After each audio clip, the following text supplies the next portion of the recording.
Welcome back to Sports Oracle. AJ Switek here with Bobby Heston once again. Today we're talking about what is quite possibly not only the college football, but maybe even sporting event and game of the year. Just after watching this amazing show of Notre Dame versus Clemson, almost seemed like something you'd see in a movie. It was that Yeah. great of a game.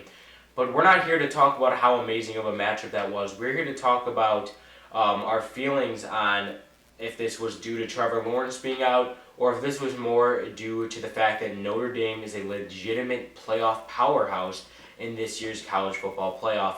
Bobby, I think we're on the same page with this one. If you want to just start talking about what you noticed in that game, I would love to hear your take on it. Well, we definitely are on the same page. That was made clear going on. We were talking about that.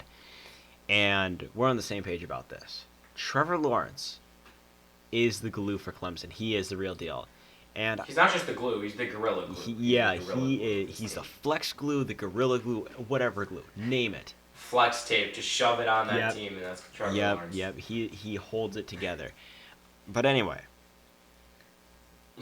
Enough glue analogies. enough glue. Yeah, right. Enough talking about glue. Notre Dame. Notre Dame and Clemson. I don't even know where to begin with this, but Trevor Lawrence is the glue. Let's start there. I think had he played, didn't have COVID, Clemson would have won this game. They would have won it in regulation. Look at what they did to Boston College a few weeks ago. They won by like six at home to Boston College. Now here's what we do have to talk about. That game, first of all, not really fully. I mean, that was a great comeback led by DJ. It was. I can't deny that. But, and that's what Clemson fans are going to love to tell you. But this is what I have to say about why I think that they're not the same team without Trevor. In that Boston College game, they're not coming back from 20 plus. They're up 20 plus with Trevor. And yes, DJ's played well in both these games. I can't deny that. DJ has potential to be the quarterback of the future for Clemson. I think he is. I mean, he's a great quarterback that will probably be a prolific passer in the country next year. But if we're talking right now, if we're talking this year, Trevor Lawrence is who holds this team together. Yes, Clemson was missing linebackers, and they did have two very costly fumbles in this game against Notre Dame. But if you ask me, with how low scoring of affair this was going not only into halftime but into the overtime period, I think Trevor Lawrence is able to wrap it up in regulation, just like you said. And even if it's not a regulation wrap up, even if it still goes to overtime by some means, which I don't think Notre Dame is good enough to compete with Clemson with Trevor Lawrence under center. But let's say it does go to overtime. I have the utmost confidence. You could take it to the bank, as you like to say, Bobby. I'm betting on Clemson all day. Trevor Lawrence is too good. I think that Boston College margin is much larger if Trevor Lawrence plays, and that Notre Dame loss is erased, and Clemson is still considered the AP poll #1 team, not number 4. Yeah, and DJ, I don't know how to pronounce his last name, and don't interrupt me on that. He had 439 passing yards. He had 2 touchdowns. I don't believe he had an interception, which is great for that kid. I think he will be the quarterback for the future after Trevor Lawrence goes #1 this year. Saying that now. Oh yeah, But that's not a hot take by any means. he is the glue. He is the glue.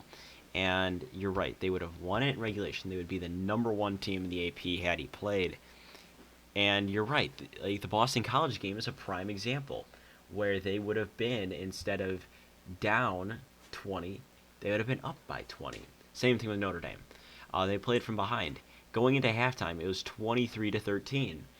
That easily could have been flipped. Easily could have been flipped. One thing Clemson could not do is they could not run the ball and they could not stop the run. Notre Dame had 209 rushing yards. Clemson had 34. So, I mean, that could always be a factor, too.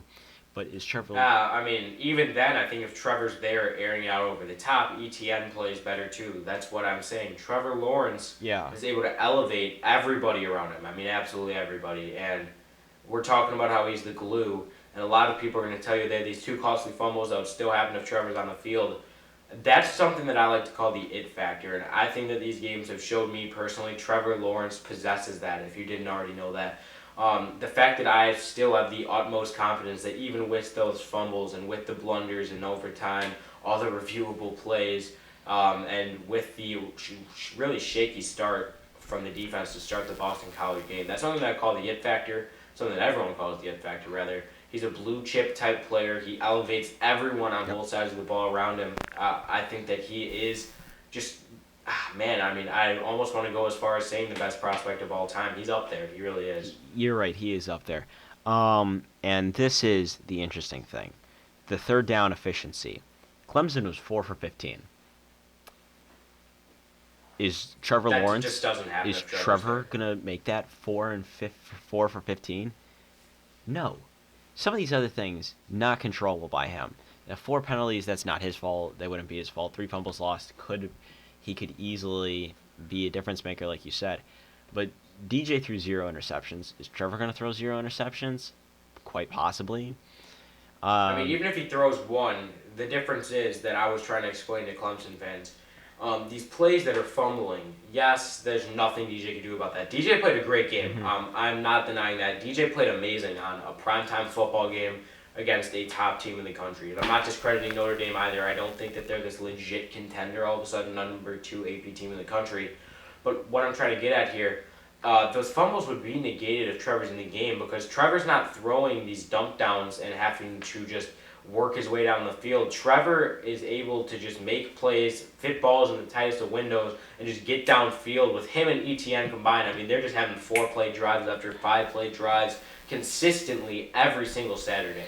Right, and I have the receiving numbers. Cornell Powell, he had 6 receptions for 161 yards. He had the most receiving yards out of any Clemson player. Amari Rodgers and Travis Etienne, they both had 8 receptions. But then everyone else below that only had 3 or less. I think Trevor Lawrence he could be able to trust Brandon Galloway, Davis Allen, Joseph Nagata. I don't know how to pronounce his last name. Nada, maybe. And then Probably. EJ Williams, too. Because Joseph Nada and EJ Williams both had 1 reception for about 10 yards. I don't know how to pronounce his last name. Don't make fun of me on that. Clearly. I'll be quoting you on that just like how I quote you on Tua being a boss who's out of the league in 5 years. We're not going to talk about that, but he is. But no, he's not. Back to my point. Amari Rodgers had 8 receptions for 134 yards. This is a person who I thought could be a big receiver for Clemson this year. And he didn't have a single touchdown. He had 8 receptions. His average yards per reception was 16.8. Cornell Powell, he had almost 30 yards per reception. But then you look at DJ's his passing numbers, 29 for 44, 439 yards, 2 touchdowns, 0 interceptions. I don't know if I can say Trevor Lawrence is going to have 15 incompletions versus that Notre Dame team. I would believe the 439 yards, but I think he would have way more touchdowns than 2. He would at least have 3.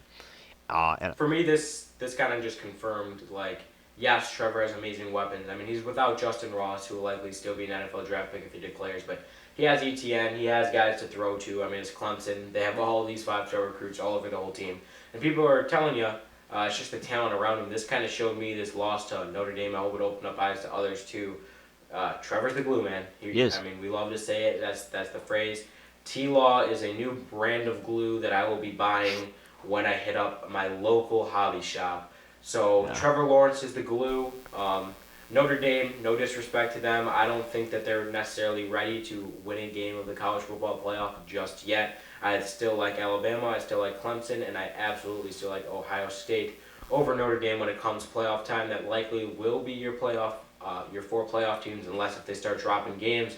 It's COVID, it's college football, you have no idea what could happen. All sorts of upsets this season. AJ Switek. Indiana's going to beat Ohio State. Indiana's going to beat Ohio State. They're not. Yes. Next time you go to your store, buy the Trevor Lawrence glue. It will never fall apart. AJ Switek, Bobby Essling, signing off.